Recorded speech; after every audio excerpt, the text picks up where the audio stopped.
ओम नमः शिवाय। प्रिय भक्तों, आज हम बहुत ही सुंदर कथा का श्रवण करेंगे, जिसको सुनने मात्र से आपके जीवन में सुख संपत्ति और धन की वर्षा होगी।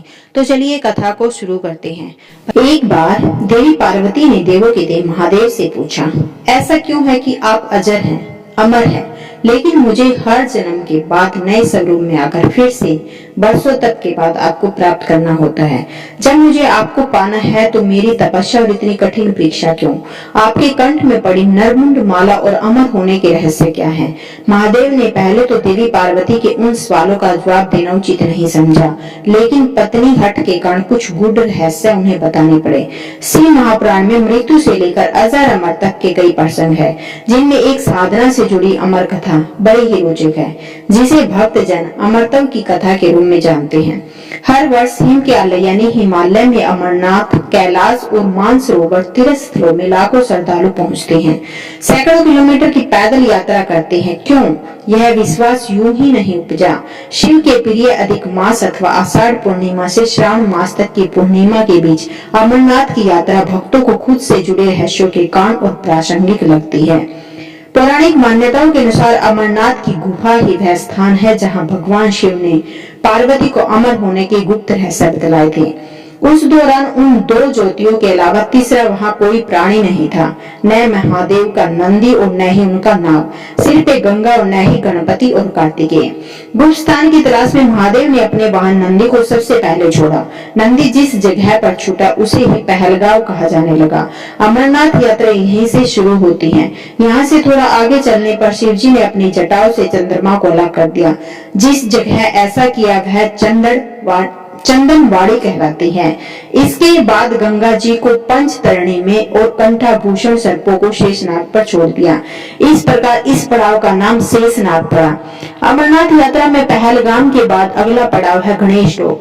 मान्यता है कि इसी स्थान पर महादेव ने पुत्र गणेश को छोड़ा। इस जगह को महागुणा का पर्वत भी कहते हैं।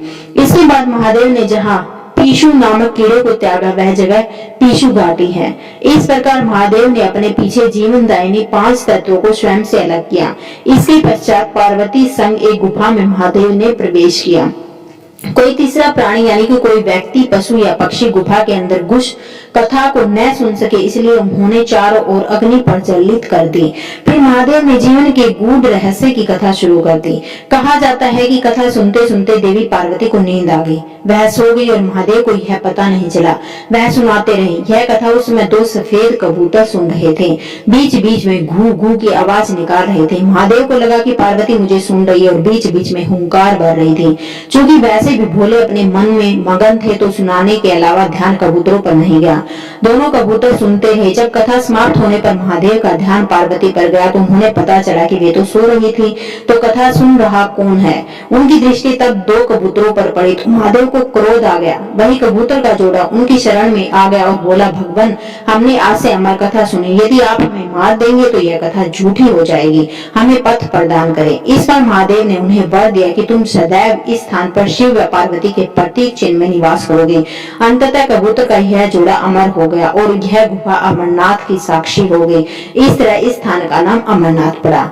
मान्यता है कि आज इन 2 कबूतरों के दर्शन भक्तों को होते हैं। अमरनाथ गुफा में यह भी प्रकृति का चमत्कार है कि शिव की पूजा वाले विशेष दिनों में बर्फ के शिवलिंग अपना आकार ले लेते हैं। यहाँ मौजूद शिवलिंग किसी आश्चर्य से कम नहीं।